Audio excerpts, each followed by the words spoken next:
The medals, and I'll be signing this. Maybe you'll do the medals first, and then I'll sign. Okay? Please.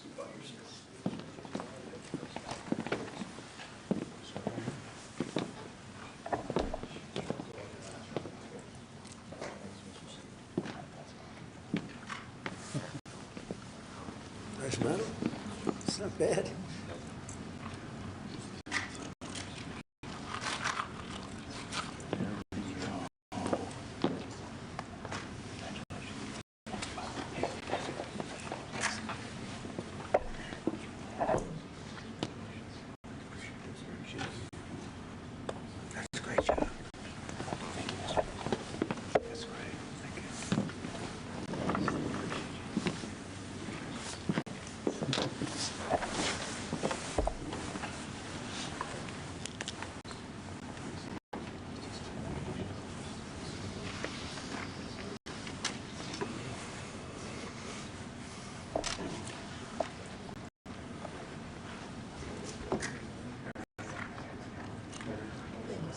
Great job. Great job, fellas. Thank you, Mr. President.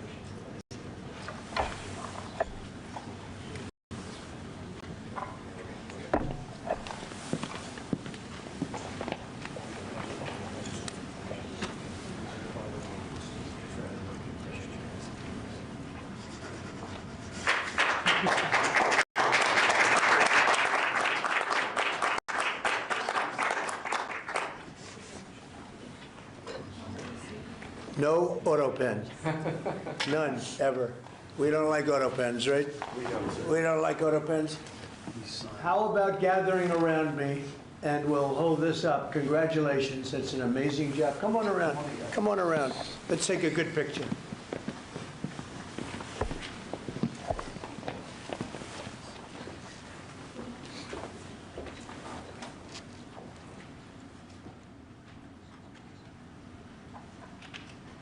Fantastic job. You guys, fantastic job. Thank you very much. Great job. Thank you, Mr. President. Great job. What you've done is unprecedented. How about holding that up? You guys hold it up. Nice. Hold it up high. You deserve it more than me.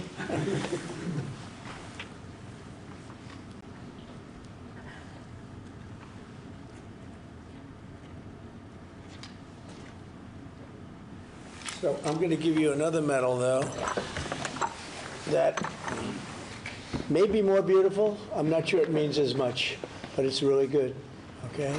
This is gun medal. This is the one the military loves. So we're going to start, okay? Thank you, Mr. President. Thank you, dear. Here you go. Thank you, Mr. President. Thank you, Mr. President. It's pretty nice. Want to compare it? Let me see, compare it. Let me see how that looks. I don't know. That looks pretty good. Thank you, Mr. President. But that means something very special. Thank you, Mr. President. Thank you. Thanks, Mr. President.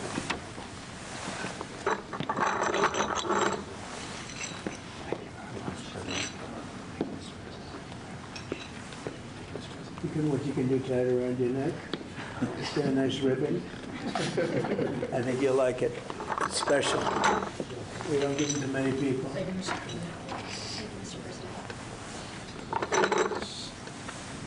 Thank you, Mr. President.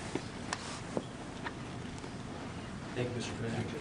Come on over here. Come here. Look at this guy. It's the man's being happy. That's 4 sides up big. That means a lot up there.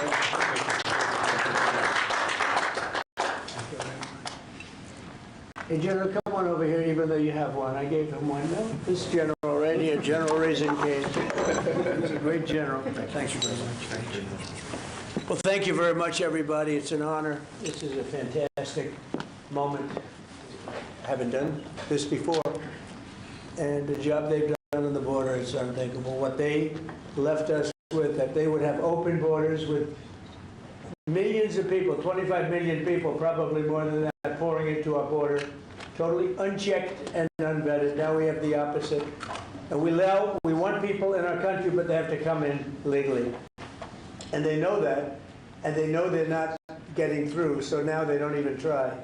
So all of the death that Tom Holman talked about, the rape and the death and all the problem, doesn't really happen because the caravans, a name I think I came up with, maybe not, but the caravans are very small. In fact, for the most part, they don't even exist anymore because they know they're not going to get through. In a little while, you'll be seeing I'm suing the BBC for putting words in my mouth, literally. They put words in my mouth. They had me saying things that I never said coming out. I guess they used AI or something. So we'll be bringing that lawsuit. A lot of people are asking, when are you bringing that lawsuit?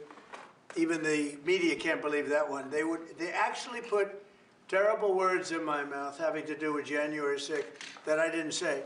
And the beautiful words that I said, right? The beautiful words, talking about patriotism and all of the good things that I said, they didn't say that, but they put terrible words.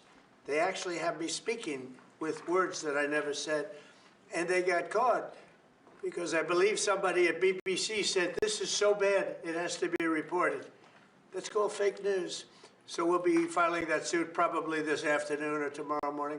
I want to thank all of you for being here. If you have any questions, I guess you could ask, but this is really a day of celebration for these people. The job they've done is really unprecedented. So go ahead. On Brown University, Mr. President, do you know what the motive of the shooter was? Was it a targeted attack? No, that's moving along now, and we don't, and we're going to see what happens. Hopefully they're going to capture this animal. Hopefully they're going to capture it. Has Kash Patel told you why it's been so difficult for the FBI to identify who the shooter is? Well, it's always difficult. So far, we've done a very good job of doing it with Charlie, with, the various times this has happened. They've done it in pretty much record time. But you really have to ask the school a little bit more about that because, this was a school problem. They had their own guards, they had their own police, they had their own everything. But you'd have to ask that question really to the school, not to the FBI. We came in after the fact, and the FBI will do a good job, but they came in after the fact. Do you know if it was targeted, Mr. President? No, they don't know that yet, no. Sir, on the issue of drugs, is it accurate that you are considering an executive order to reclassify marijuana under the control? We are considering that, yeah. Are you planning? Because a lot of people want to see it, the reclassification, because it leads to tremendous amounts of research that can't be done unless you reclassify. So we are looking at that very strongly. Mr. President? Mr. President, Katie? is it true that the reports that you rebuked the Israeli Prime Minister, Please. are the reports that you rebuked the Israeli Prime Minister for the hit on the Hamas general true? And is Israel undermining your efforts to be a peacemaker? No, Israel and I have gotten along very well. My relationship with Bibi Netanyahu has been obviously a very good one. Look, we took out Iran. We wiped out, with that plane right there, we wiped out the B-2 bomber. We wiped out the Iran nuclear threat. And because of that, we were able to make peace in the Middle East. No, we've had a very good relationship with Israel. We actually have a very good relationship with just about everybody in the Middle East. Violation of the ceasefire, the strike on the Hamas general? We're going to have to see. We're looking into that. Yeah, we're looking into it. Mr. President, on the Syria ambush of U.S. forces, do you still have confidence in the Syrian president? I do. I mean, this had nothing to do with him. This is a part of Syria that they really don't have much control over. And it was a surprise. He feels very badly about it. He's working on it. He's a strong man. And no, this had nothing to do with the Syrian government. This had to do with ISIS. What will the U.S. response be? As a response, they'll be hit hard. Yeah. Javier Negre, Real America's Voice on Español. First of all, thanks for honoring these heroes. The communists have lost Chile. The pro-Trump candidate, José Antonio Caz, won the elections. Do you think this right-wing wave in the Spanish world is due to your influence? Well, we just had a good one in Honduras, as you know. Had a great election there. I endorsed somebody that was not leading, and he won the election. And we had a good one just a couple of hours ago, I found out, in Chile. The person I endorsed, who was not leading, ended up winning quite easily. So I look forward to paying my respects to him. I hear he's a very good person. Yeah. Mr. President, thank you, Mr. President. This year you fired Democrats from a number of federal agencies, and now going into 2026, there are some key regulators like the SEC, the CFTC that are going to have 0 Democrats. Do you plan to appoint Democrats to fill those empty spots, or do you think that federal agencies shouldn't have Democrat commissioners? Well, do you think they would be appointing Republicans if it were up to them. So, we'll look at it. Look, we want to be fair, but typically they're not appointing Republicans. So you're asking me the question whether or not I'd appoint Democrats. But there are certain areas that we do look at, and there are certain areas that we do share power. And I'm open to that. Please. Mr. President, a number of Republicans have denounced your statement on Truth Social after the murder of Rob Reiner. Do you stand by that post? Well, I wasn't a fan of his at all. He was a deranged person as far as Trump is concerned. He said he knew it was false. In fact, it's the exact opposite, that I was a friend of Russia, controlled by Russia. It was the Russia hoax. He was one of the people behind it. I think he hurt himself in career-wise. He became like a deranged person, Trump derangement syndrome. So I was not a fan of Rob Reiner at all in any way, shape, or form. I thought he was very bad for our country. Yeah. Blue slips, Mr. President. Leader Thune doesn't seem like he wants to get rid of blue slips. Will there be consequences for the Senate if they? Well, I think they should get rid of blue slips because as a Republican president, I am unable to put anybody in office having to do with U.S. attorneys or having to do with judges. In other words, if you have one, not two, you don't need two, just one. If you have one Democrat senator, where we have a lot of them, you have one Democrat senator in a state, it is not possible to appoint, because of blue slips, a judge. It's not possible to appoint a U.S. attorney. You see that happening. And I think it's a disgrace. I think blue slips are a disgrace. They've long since, they should not be relevant anymore. This is a different world than it was 15, 20 years ago. That was a gentleman and gentlewoman world. This is a little bit different, unfortunately. Yeah, please. Mr. President, what do you want to see Congress do this week as it relates to health care and the expiring ACA? Yeah, that's a good question. I'd like to see the people get the money. I'd like to see all of the money that's going to the Democrat insurance companies. The insurance companies are making a fortune. They're up 1,700% and more. And they're taking in hundreds and hundreds and hundreds of billions of dollars, even trillions of dollars. And Obamacare gives you terrible health care. Just so you understand, Obamacare was set up, and I said it right from the beginning, for the benefit of the health insurance companies, They're making billions and billions of dollars. Their stock is through the roof. I don't want to give them anything. I want all money going to the people and let the people buy their own health care. It'll be unbelievable. They'll do a great job. They'll get much better health care at a much lower cost. Would you like Republicans next year to just use reconciliation to do with health care exactly what you laid out, and they wouldn't have to worry about Democratic votes? Well, that or knock out the filibuster. If you knocked out the filibuster, it would all go away, but we have a few people that wouldn't do that.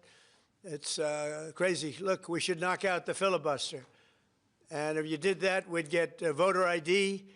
You'd have no mail-in voting, all things that make our elections dishonest. And you'd get a lot of other things having not even to do with voting. But Republicans should knock out the filibuster, and we should approve a lot of things. You wouldn't have January 30th looming because, you have the 30th of January looming. You know that, right? And if we knocked out the filibuster, it would be just a simple approval.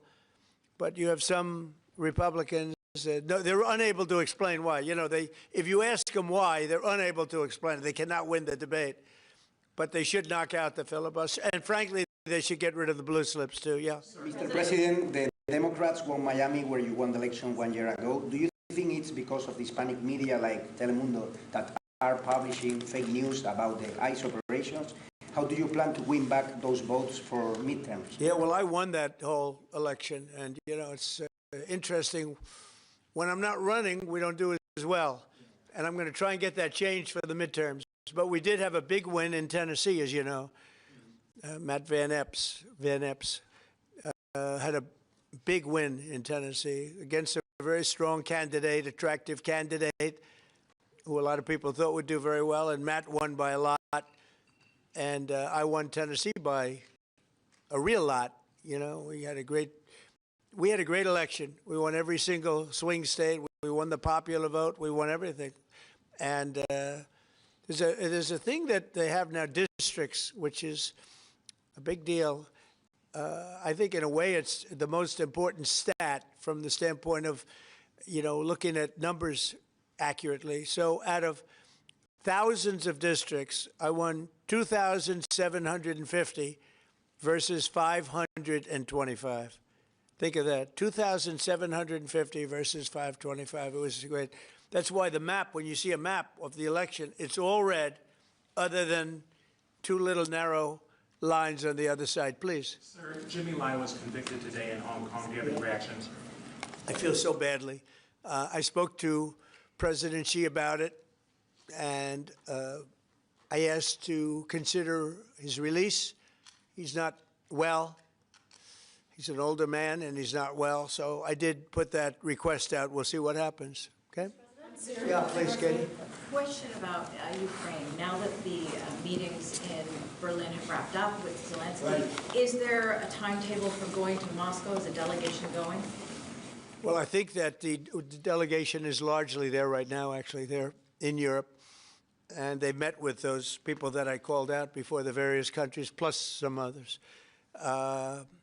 They want to see it end, Katie. They want to see it end. They all, I want to see it end. They want to see it end. I actually think that President Putin wants to see it end. I've had good talks. We've had good talks with Russia, and I think they'd like to get back to a more normal way of life. Mr. President, follow up there. An Article 5-like deal seems to be emerging without NATO membership for Ukraine. If such a security guarantee is offered, what incentive is there for Ukraine to give up any sort of territory? Well, look, you have, they've already lost the territory, to be honest. I mean, the territory is lost. But in terms of security guarantee, we're working with Europe on it. Europe would be a big part of that. And we're working on the security guarantee so the war doesn't start up again. We don't want to have a war start up again. As I said, with Thailand and Cambodia, two people I get along with great, and I dealt with them, and I called them, and I said, look, fellas, you got to relax. You got to take it easy. They lost. They started the war again, and I got it ended. And things like that are going to happen, war. There's nothing pretty about war, nothing good, and there's nothing you can do to predict what's going to happen. But I think we've made a lot of progress with respect to Russia and Ukraine, I hope. Last month, it was close to 27,000 soldiers were killed, mostly soldiers, but 27,000 people, but mostly soldiers were killed last month in Russia versus Ukraine. Is there a time limit on security guarantees? Well, there's no time limit. The time limit is whenever we get it done. I mean, we're going to try to get it done. We're making progress. It's more difficult than anybody could have thought. I would have said that half of the wars that I got settled, some were going for over 30 years, that half of them should have been more difficult, and they actually haven't been. There's a lot of dislike between the two leaders, you know that, and so it probably makes it a little bit tough. Have you spoken directly to Putin? Have you recently spoken directly to Putin? Yeah, I have. On Syria, Mr. President, on the U.S. troops killed in Syria over the weekend, why do we have troops in Syria? Because we're trying to make sure that there's going to be and remain peace in the Middle East, and Syria is a big part of it. The new leader is a strong person, and that's what you need. This is a rough part of the world, and it's been amazing what's taken place in Syria. We got rid of Assad. We got rid of other people that were really bad people and that were in the way of peace in the Middle East. We have legitimate peace in the Middle East, first time in 3,000 years. And we have 59 countries backing it. And we'll see what happens with Hamas. We'll see what happens with Hezbollah. But regardless, I mean, we have countries that want to go in and clean that out if we want them to do it. But they said, in the case of Hamas, they said that they're going to disarm, and we're going to find out whether or not that's true. Hezbollah in Lebanon has been a problem. We'll see what happens there. But there is legitimate large-scale peace in the Middle East. And if there weren't, we wouldn't have been able to make all of those deals that we've made with the various countries. They would have never been able to do that. If, for instance, if Iran, if we didn't, with that B-2 bomber right there on the desk, if we didn't of which we just ordered a lot more of the newer version. Totally stealth. They could not see it. They knew it was coming. They had no idea where it was. It was pretty amazing, actually. Every bomb hit its mark perfectly, despite CNN trying to say differently. They didn't know. They just, hoped. They hoped that we didn't, but it turned out that they did. Atomic Energy Commission confirmed it. So did Iran confirm it. They got knocked to hell. But if we didn't knock out their nuclear capability, we would have never had peace in the Middle East, because you would have had a dark cloud hanging over Saudi Arabia, Qatar, UAE, and all the other countries, and they would have never, ever been able to sign an agreement. Yeah, please. How soon do you expect that international stabilization force to be up and running in Gaza? I think that it's, in a form, it's already running. In a very strong form, it's already. But it'll get stronger and stronger, and more countries are coming into it. They're already in, but they'll send any number of troops that I ask them to send. They want to see peace. We have more than 59 countries. We have many countries that aren't even in the Middle East, but they're fairly close to the Middle East. They want to be involved. So it's been pretty amazing. Mr. President, this week a man named Keone Rodriguez is going to federal prison for creating crypto privacy software. The case was started under the Biden administration, but your DOJ kept it going and secured the conviction. A lot of people in crypto are saying that this man should be pardoned. Are you familiar with the case at all, or would you be interested I've in heard looking about at it. I'll look at it. Why, you think he should be pardoned? Sounds like it. Sounds like, based on your question. Many people in the Rodriguez, we'll look at that, Pam. Okay, let's take a look at it. You'll have to tell me. I don't know anything about it, but we'll take a look. On Friday, Yeah, please. Mr. President, market analysts are calling for a Santa rally. Typically, it's 5 trading days going into Christmas. In the first 2 trading days of January, that's a sign of market optimism. Do you anticipate, along with the historical low gas prices, that continuing into the first quarter of the year? Well, we've had the greatest stock market in history, Brian. We have a stock market that's gone up 52 times to new highs during a 10-month period, my 10 months. My first 10 months, we set a record. 52 days, we had the highest stock market in history, including a day ago. And I didn't look today. Maybe it's up today, I don't know. But we had 52 altogether, and there's never been anything like it. And the reason are the tariffs have brought vast amounts of wealth into our country, that countries that have taken our car companies, those car companies are all coming back. The AI is coming at levels that nobody's ever seen before. That's going to be a massive industry.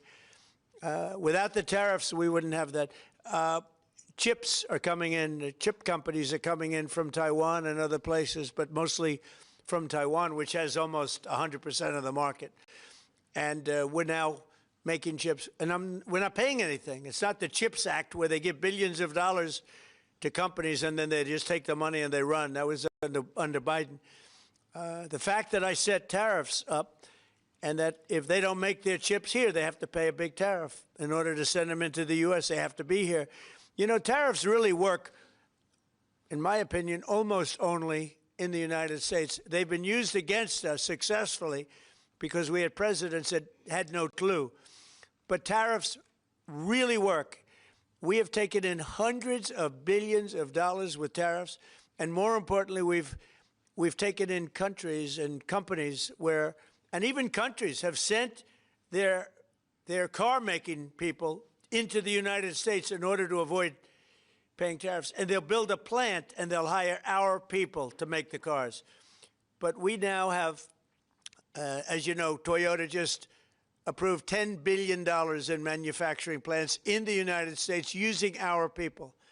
Without tariffs, none of that would have happened. Tariffs have given us great national security. There's nothing like what's happened in the last 10 months. Tariffs have given us tremendous national security and tremendous wealth. Thank you all very much. Thank you. Thank you, Mr. President. Thank you, press. Thank you, press. Thank you. Thank you, guys. Thanks for calling. Okay, you guys can grab everything. Thanks, guys. You can grab everything. Thank you.